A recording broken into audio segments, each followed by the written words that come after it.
Okay, guys, we're going to talk about our Unit 3 solutions. We're going to begin by warming up. This is your attendance assignment for Tuesday on September 22nd. Determine the formulas for molar masses of sodium carbonate, sodium hydroxide, barium nitrate, and copper 2 sulfate pentahydrate. Go ahead and pause and figure those out. All right, after you've submitted the attendance, here's the answers. Awesome, Mr. Russell. Whoops. That's what that is. Sodium carbonate is, you'll notice that I round. And please do that. It's helpful if you round right here. And also if you round right here. Now, I didn't round here. It was a 0.3, so I rounded that one. I didn't round that one. I just put one decimal place, but this one was like a 0.7. I rounded that one up. I'm a little inconsistent, but the moral of the story is that unless you're doing an actual experiment that depends on precision, or your IA, you probably want to work on it on being precise. It doesn't really matter. Okay, so just round, make it easy on yourself, make it easier on me. Ain't nobody got time to write all those decimals. So moving on. All right, so we're going to look at the physical descriptions of our solutions. So we're just looking qualitatively today and just trying to describe and remember what we learned from pre-AP chemistry about solutions. So there's a couple of definitions to go over. A solvent is this thing that does the dissolving. That is usually water a lot of times. And then the solute is the thing that gets dissolved. So if you're thinking of Kool-Aid, Kool-Aid has that Kool-Aid powder, right? The powder would be the solute, and then the solvent would be the water, if you were making Kool-Aid or lemonade or something like that. Now, solubility is does it dissolve? So does it have a high solubility? Or does it have a low solubility point? A low solubility point, or maybe insoluble, is something that will not dissolve, or maybe only dissolve a very tiny amount. Something that has a high solubility point, which means that it will dissolve in quite a lot. Good examples are like, let's see, a high solubility point would be sodium chloride has a high solubility point because you can dissolve quite a lot of it in the water, but you cannot dissolve silver chloride into water. It precipitates out. Now the saturation is how much something dissolves, and it's actually a quantitative unit. So in its units are grams of solute per 100 grams of your solvent. That's the way we normally make it. That solvent is usually water. Now, saturation is straight off the notes.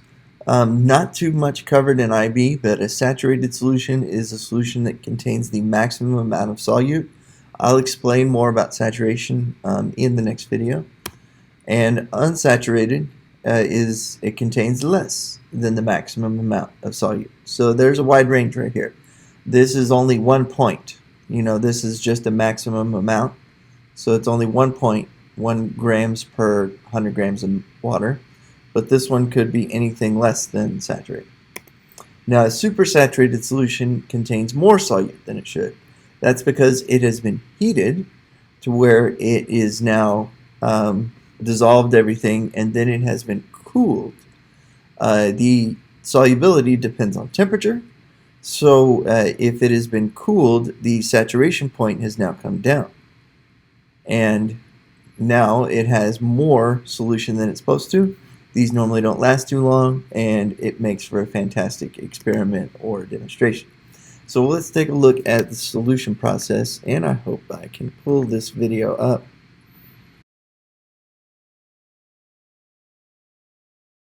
Sodium chloride crystals are held together by attractive forces between the positively charged sodium and negatively charged chloride ions. When a crystal of sodium chloride is placed into water, The hydrogen ends of polar water molecules attract the negatively charged chloride ions and gradually surround them. Likewise, the oxygen ends of water molecules are attracted to and surround the positively charged sodium ions. The hydrated ions drift away into the solution, allowing new water molecules to surround newly exposed ions. Gradually, the entire crystal dissociates into solution. This is a great review of what you learned in pre-AP chemistry. Remember that water is polar, right? And so it looks like this. It has this Mickey Mouse shape, and it has a large oxygen atom and then two small hydrogens. So, and the two hydrogens are kind of lopsided. So on one side, let's look at this one right here. This one's unobscured.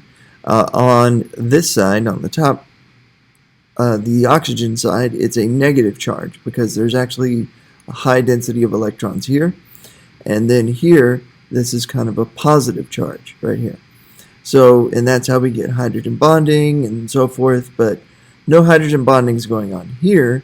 We're just looking at the attraction between them. So if you skip ahead, the hydrogens are attracting, the positive hydrogens are attracting to the negative chlorine, and then the negative oxygens are attracting to the positive sodium. And so that's exactly how that works. Now what they're doing right here is they are essentially kidnapping them, right? The water molecules are pulling them away and kidnapping them. And so this process is called hydration, and because you're adding water, but IB likes to call it dissociation. Okay? Dissociation is the key word here. Alright.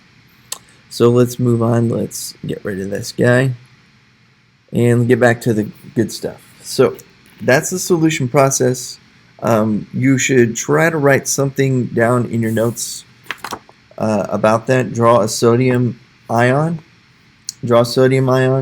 and then draw three water molecules around it, and make sure the oxygens are pointed the right way. The oxygen should be pointed towards the sodium, and then draw a chlorine ion, and then draw the hydrogens pointed towards that three water molecules with the hydrogen pointed towards the chlorine ion. So that's because water is polar, and the polar water surrounds the molecules. Now, for the factors affecting solubility, remember that like dissolves like, which means that a polar solvent will dissolve a polar or ionic solutes, and then a nonpolar solvent will dissolve a nonpolar solute. Okay? So polar dissolves polar, nonpolar dissolves nonpolar. Do not write this as a reasoning on your test. This is not reasoning. Okay? Write this. This is your reasoning. Okay? Please do not write like dissolves like. It will be rejected and marked wrong. You can write that polar solvents dissolve polar solutes. That's allowed. Now, temperature. That will affect your solubility. As you increase temperature, it usually increases the solubility of a solid, and we'll just go ahead and say it reliably does. However, it decreases for a gas.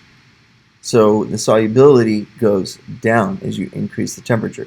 That's why we keep our sodas cold, is so it can dissolve more CO2, right? If you heat up a soda, it will lose its fizz a lot faster. So just use the soda reference to remember that. And then for pressure, pressure has no change on solids. It does not affect the solid solubility, but increasing the pressure will increase the solubility of gases. Going back to the sodas, if we keep those sodas under pressure, they're, that's why you hear the every time you open a soda can. That's because it is under higher pressure to dissolve all the CO2 in there.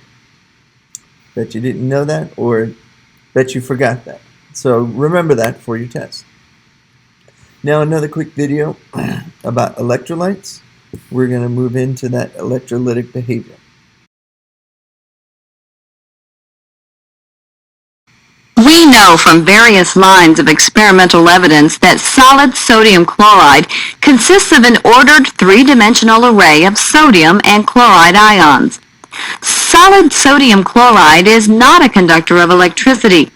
The ions of the ionic lattice are held in place by the strong ionic interactions in the solid, and therefore are not free to move under the influence of the electric field. When sodium chloride is dissolved in water, it forms a solution of separated sodium and chloride ions.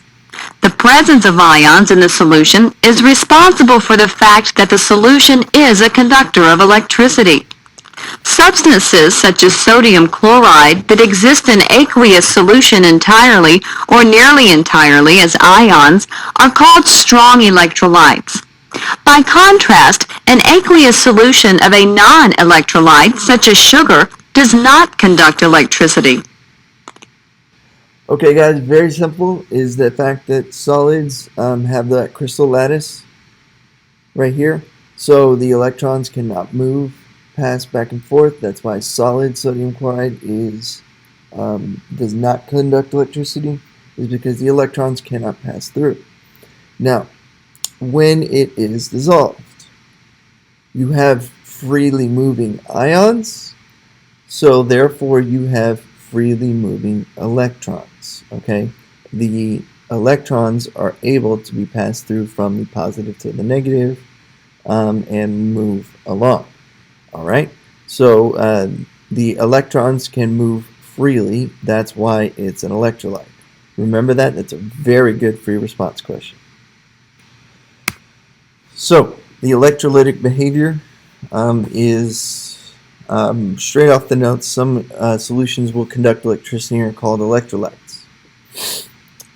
Now, the key phrase right here, if you didn't hear me say it before, is the fact that there are free moving electrons or ions in whatever case phrasing you want to use. But it's the electrons being able to freely move. And that's the phrase you want to use on your test, because that question will be asked some point throughout the year. Alright, so the last part is to review the ionic or covalent compounds. I meant to show these up one at a time, but here you go.